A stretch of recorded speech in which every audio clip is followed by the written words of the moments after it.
Good morning students. Myself doctor Vishal Tiwari.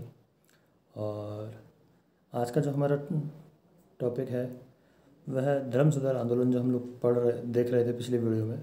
उसके आगे का जो उस सुधार आंदोलन के अग्रदूत कौन कौन से थे, उन्होंने उनकी क्या भूमिका रही। सबसे प्रमुख इसमें मार्टिन लूथर का नाम रहता, लेकिन उनसे के अलावा भी और कौन कौन से रहे और जिनमें उनके बारे में हम लोग जानेंगे। जैसे जॉन वाइकल्फ है, जिनका समय 1320 से 1384 था। दूसरा जॉन हस है, 1369 से 1415 ईस्वी।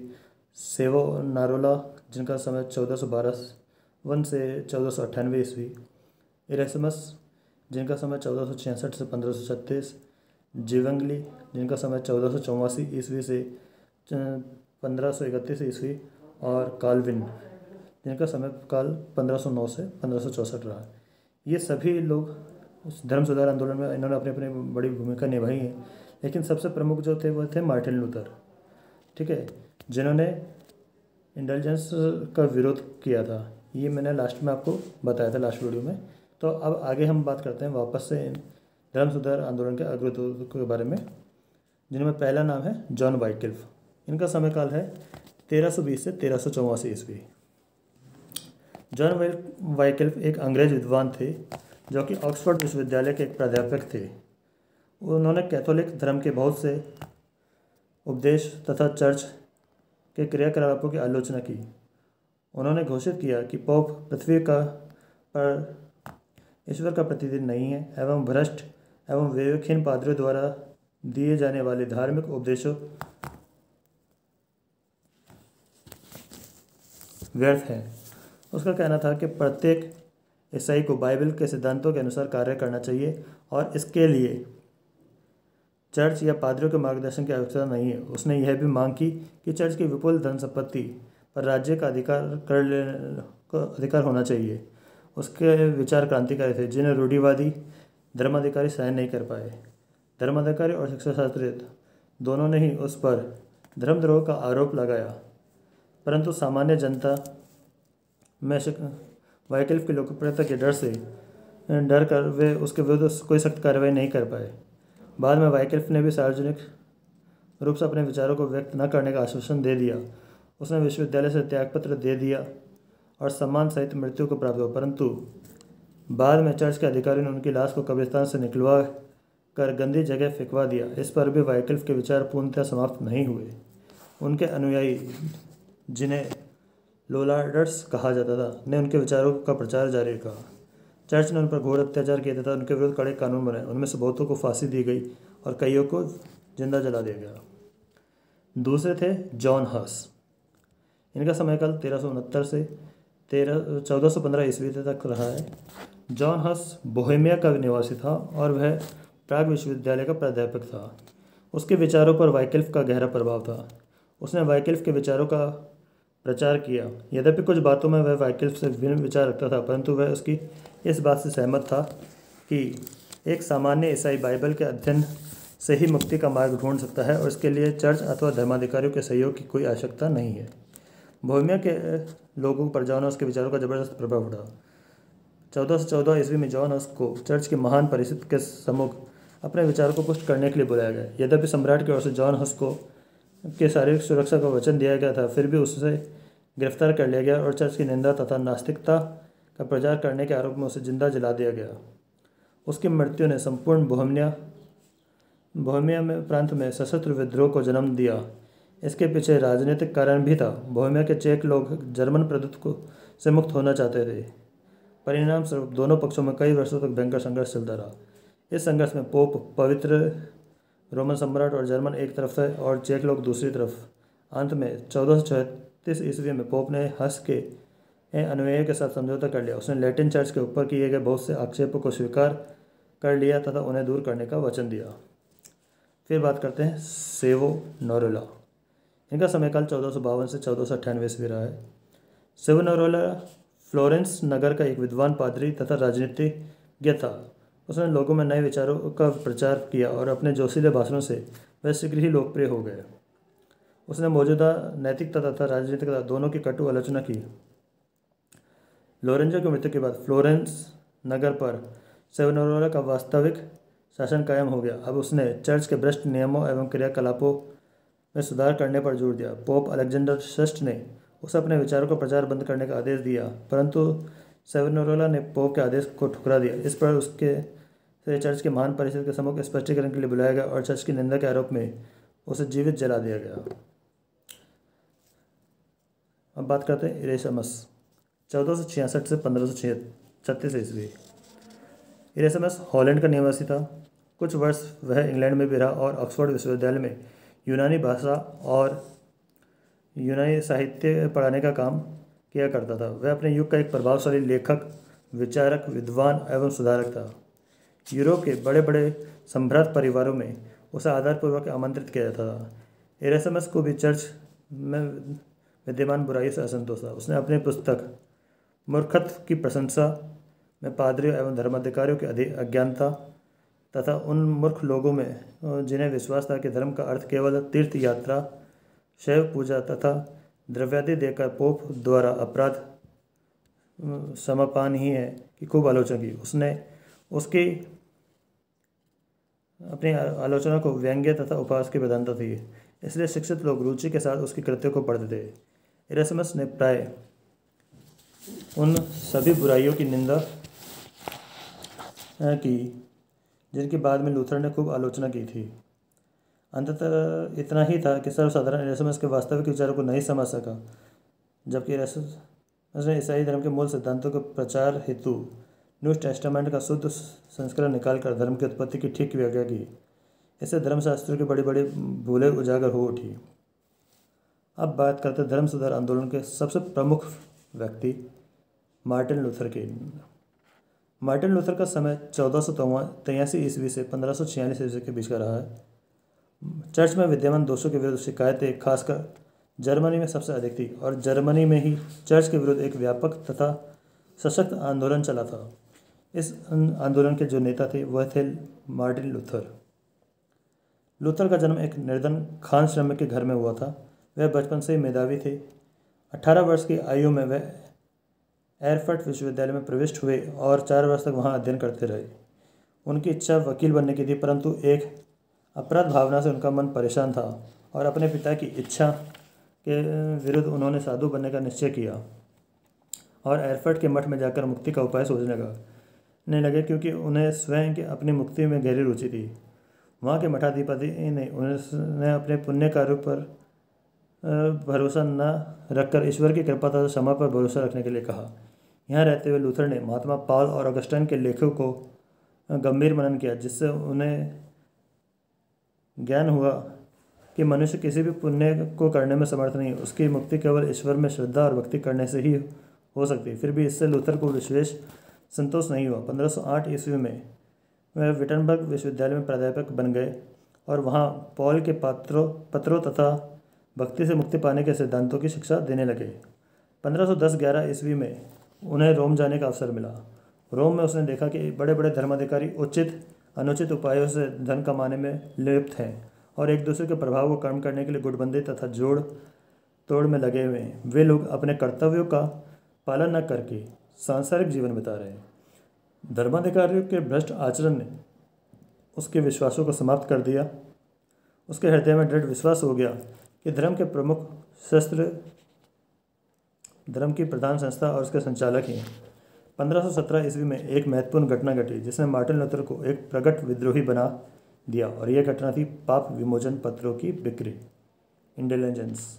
ठीक है। पोप लियो 10 इन दिनों रोम में संत पीटर के गिरजाघर को पुनः बनवाने के लिए धन एकत्र कर रहे थे और इसके लिए उन्होंने इंटेलिजेंस यानी पाप विमोचन पत्र बेचना शुरू किए। पाप विमोचन पत्र देना कोई नई बात नहीं थी। कैथोलिक शिक्षा के अनुसार किसी व्यक्ति द्वारा किए गए पाप से उसे क्षमा मिल जाती है यदि वह अपने पाप के लिए पश्चाताप करे और भविष्य में पाप न करने का संकल्प करे। इससे पाप करने वाले व्यक्ति के लिए भी स्वर्ग के द्वार खुल जाते हैं, परंतु मृत्यु के बाद ऐसे पापी लोगों की आत्मा को अस्थायी तौर पर अपने पापों की थोड़ी बहुत सजा भुगतने के लिए नरक में रहना पड़ता है। इंडल्जेंस के माध्यम से नरक की अवधि में अथवा सजा में थोड़ी बहुत कमी की जा सकती है अथवा पूर्णतः माफ़ हो सकती है।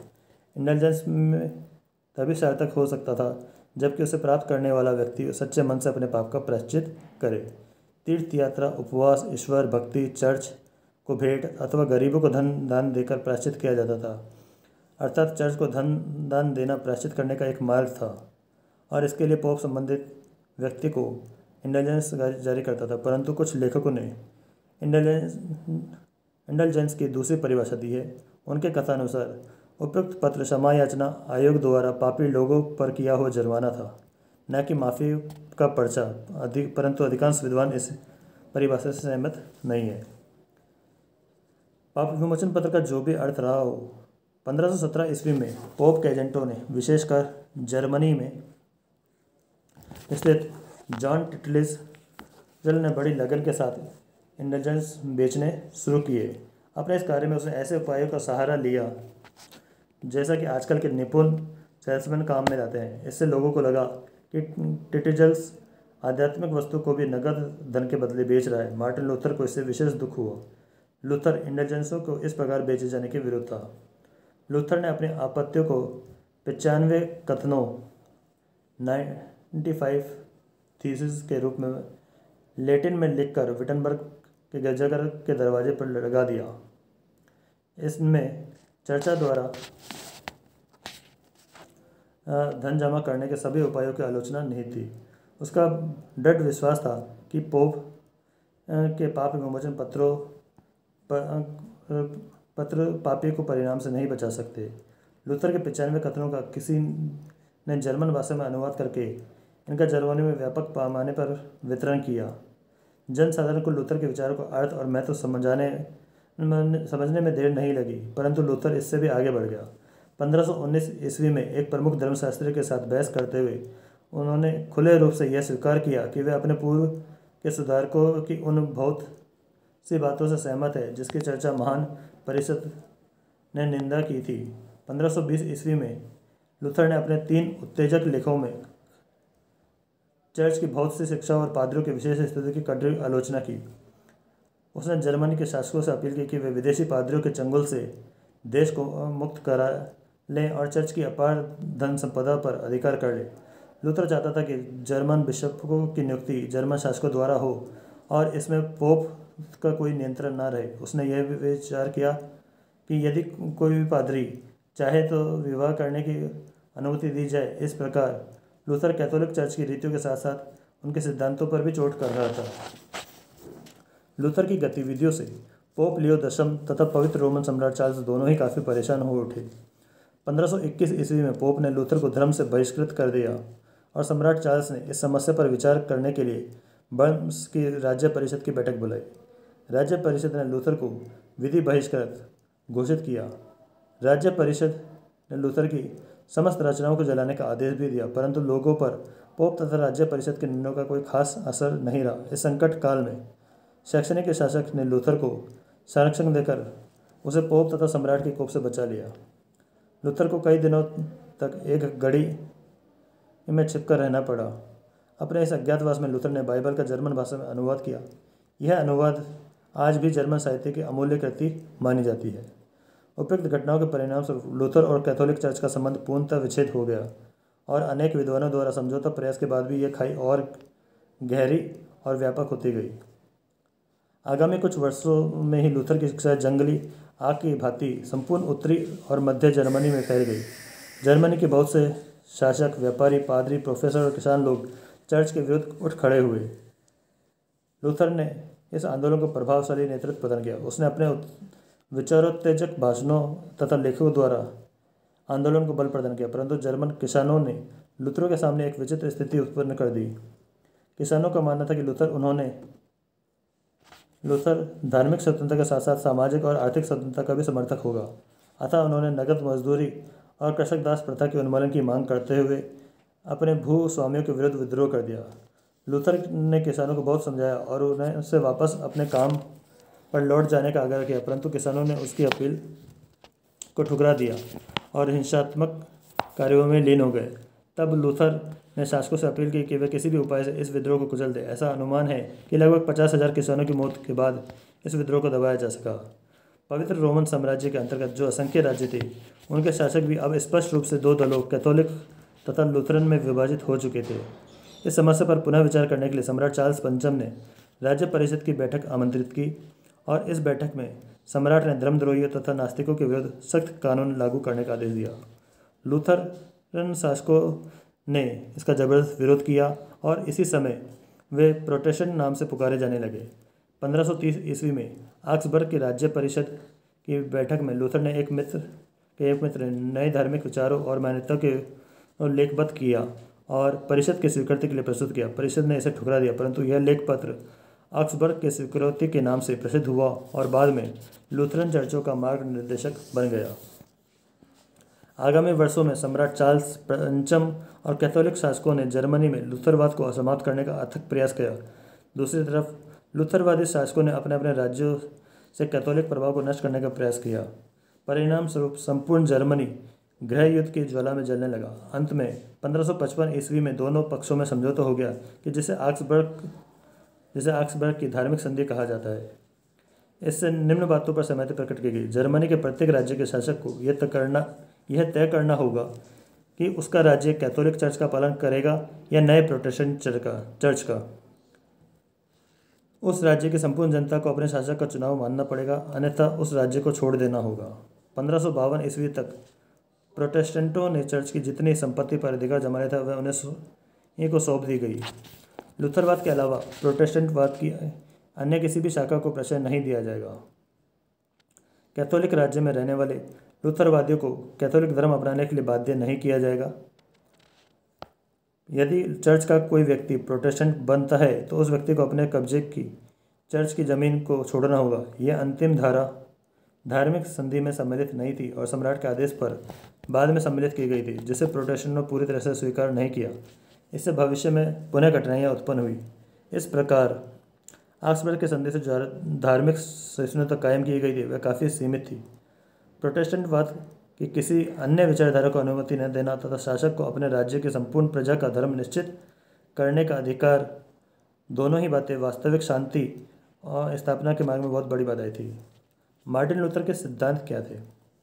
पहला, क्षमा याचना से विशेष लाभ नहीं होता। जो व्यक्ति वास्तव में पश्चाताप करता है वह यातना से भागता नहीं, अपितु पश्चाताप की चिर स्मृति को बनाए रखने के लिए उसे सहन करता है। यदि क्षमा मिल सकती है तो केवल ईश्वर भक्ति तथा श्रद्धा के द्वारा ही मिल सकती है। चर्च के संस्कारों तथा क्षमा याचना पत्रों से क्षमा नहीं मिल सकती। जो व्यक्ति अंतःकरण से पश्चाताप करता है उसे अपने पापों तथा यातना दोनों से मुक्ति मिल जाती है। पोप सर्वोच्च धार्मिक शक्ति नहीं है। पोप की शक्ति का विकास धीरे धीरे हुआ है और इसका कारण जनसाधारण की अज्ञानता रही है।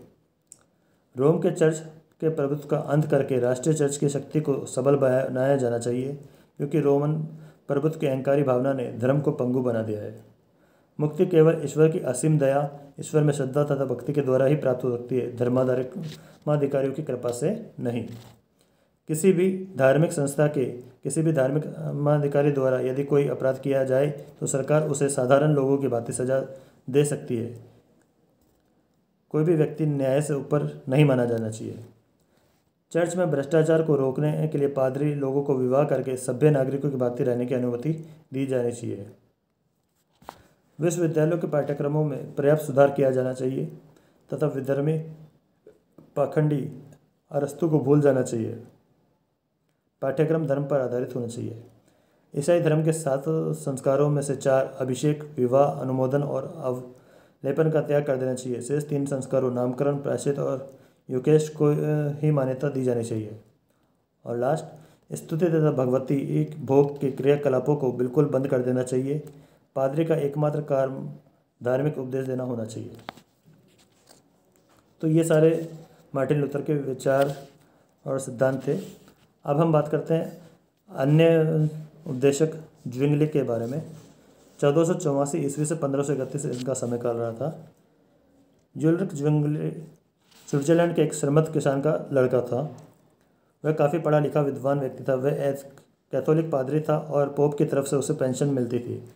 वह जितना बड़ा धार्मिक एक सुधारक था उतना ही बड़ा राजनीतिक सुधारक भी था। शुरू से ही ज्विंगली ने विदेशी शासकों की सहायता के लिए भाड़े के स्विस सैनिकों को भेजने के विरुद्ध आवाज़ उठाई। इस काम में चर्च की भूमिका भी उत्तरदायी थी। कुछ समय बाद ज्विंगली ने चर्च के अन्य दोषों की आलोचना भी शुरू कर दी जब उसे ज्यूरिख कैथेड्रल में धर्मोपदेशक के पद पर नियुक्त किया गया तो उसे अपने विचारों को प्रसार करने का स्वर्ण अवसर प्राप्त हो गया। ज्विंगली ने पोप की सर्वोच्चता को अस्वीकार कर दिया और कहा कि धर्मानुकूल जीवन यापन का मार्गदर्शक चर्च नहीं बल्कि बाइबल है। उसने वेतरनी स्थान के अस्तित्व को असिद्ध बताया और चर्च की उन दूषित प्रथाओं को समाप्त करने की मांग की जिनके विरुद्ध लूथर ने भी आंदोलन चलाया था। उपवास और पादरियों के अविवाहित जीवन की प्रथाओं पर भी उसने प्रहार किया। 1524 ईस्वी में उसने स्वयं अपने विवाह को धूमधाम के साथ मनाया। ज्विंगली की शिक्षाएं स्विट्जरलैंड की 5 फॉरेस्ट कैंटनों के अलावा अन्य सभी कैंटनों के में काफ़ी लोकप्रिय हो गई। यहाँ के लोगों ने कैथोलिक चर्च से संबंध विच्छेद करने में ज्विंगली को पूरा समर्थन दिया। ज्विंगली की शिक्षा थी विश्वास और नैतिकता के मामलों में बाइबल ही सर्वोच्च सत्ता है और चर्च के संस्कार तथा परंपराएं विशुद्ध ईसाइयत से काफ़ी दूर है। अब बात करते हैं काल्विन की। इनका समय काल था 1509 से 1564 ईस्वी। लुथरवाद के बाद विकसित होने वाली शाखाओं में से एक शाखा अपनी उपलब्धियों के लिए विशेष रूप से प्रसिद्ध है। कुछ अंशों में वह अन्य मौलिक शाखाओं से मिलती जुलती थी, परंतु इससे अन्य शाखाओं के विपरीत अपनी धार्मिक संस्था का सुचारू रूप से संगठन किया और चर्च संगठन का विकास किया। इस शाखा को इसके संस्थापक जॉन कॉल्विन के नाम पर कॉल्विनवाद के नाम से पुकारा जाता था। जॉन कॉल्विन का जन्म 1509 ईस्वी में एक फ्रांस के एक मध्यम श्रेणी परिवार में हुआ था। प्रारंभ में उसे कैथोलिक पादरी बनने योग्य शिक्षा दी गई और बाद में वकील बनने की। उस समय में अन्य यूरोपीय देशों की भांति फ्रांस भी धर्म सुधार आंदोलन के प्रभाव में से उत्तेजित हो उठा था। लुथरवादी पादरी लोगों को नई विचारधारा से परिचित कराने में लगे हुए थे। चर्च के दोषों के विरुद्ध सुधार की मांग उठाई जाने लगी थी, परंतु फ्रांसीसी सम्राट फ्रांसिस प्रथम चर्च का कट्टर समर्थक था। 1516 ईस्वी में उसने एक विशेष समझौते के द्वारा फ्रांस के कैथोलिक चर्च के मामलों में पोप के द्वारा व्यापक अधिकार प्राप्त कर लिए थे। यही कारण है कि जब फ्रांस में सुधारवादियों ने उत्तेजक कार्यवाही प्रारंभ की तो फ्रांसिस ने उन लोगों की शक्ति के साथ दमन किया। 20 वर्ष की आयु में काल्विन भी धार्मिक उत्तेजना में सम्मिलित हो गए। उन्होंने अचानक दिव्य संदेश का अनुभव हुआ कि कैथोलिक संप्रदाय को त्याग कर विशुद्ध ईसाइयत की शिक्षा दी जानी चाहिए। उनकी व्यवस्था के उपरांत भी असंख्य लोग उनके आसपास जुटने लग गए और ध्यान से उनकी बातें सुनने लगे। काल्विन उन्हें बतलाता था कि किस प्रकार से ईसाई लोग प्रारंभिक दिनों की सादगी और सरलता को पुनः स्थापित कर सकते हैं। उसकी बढ़ती हुई लोकप्रियता ने सरकारी तंत्र को सचेत कर दिया और काल्विन ने भी फ्रांस छोड़ना उचित समझा। फ्रांस से काल्विन स्विट्जरलैंड में आ बसा और यहाँ वह ज्विंगली की शिक्षाओं के संपर्क में आया। स्विट्जरलैंड में काल्विन ने अपनी प्रसिद्ध पुस्तक इंस्टीट्यूट्स ऑफ क्रिश्चियन रिलीजन यह पुस्तक लिखी जो कि अत्यधिक महत्वपूर्ण सिद्ध हुई। इसमें कॉल्विन ने धार्मिक विचारों को प्रस्तुत किया जिनके द्वारा दूसरे प्रोटेस्टेंट संप्रदायों पर गहरा प्रभाव पड़ा। कॉल्विनवाद अन्य देशों में भी फैला। स्कॉटलैंड में यह प्रेस्बिटेरियन के नाम से प्रसिद्ध हुआ। फ्रांस में इसके अनुयायी को हागुनोट कहा जाता था। इंग्लैंड में प्यूरिटनों ने इसकी शिक्षाओं पर अमल किया। अमेरिका में कॉल्विनवाद का व्यापक प्रसार हुआ। काल्विन बाइबल को सर्वोपरि मानता था और उन सभी बातों को त्यागने के पक्ष में था जिनका औचित्य बाइबल से प्रमाणित ना हो सके। वह बाइबल को ही मुक्ति का एकमात्र उपाय मानता था। अपने समस्त रूपों में काल्विनवाद एक नितांत सादा धर्म था, क्योंकि यह किसी भी प्रकार की विलासिता के पक्ष में नहीं था और इस मत के गिरजों को भी शान शौकत तथा बाह्य चमक दमक से मुक्त रखा जाता था। काल्विन चर्च में प्रार्थना की व्यवस्था भी बहुत सादी थी। अपने व्यक्तिगत जीवन में भी इस मत के अनुयायी नाच, खर्चीले प्रतिभोज, विलासितापूर्ण पहनावे को बुरा मानते थे। रविवार का दिन सिर्फ धर्म के लिए सुरक्षित रखा जाता था और इस दिन काल्विन के अनुयायी अपने अधिकांश समय गिरजे में व्यतीत करते थे।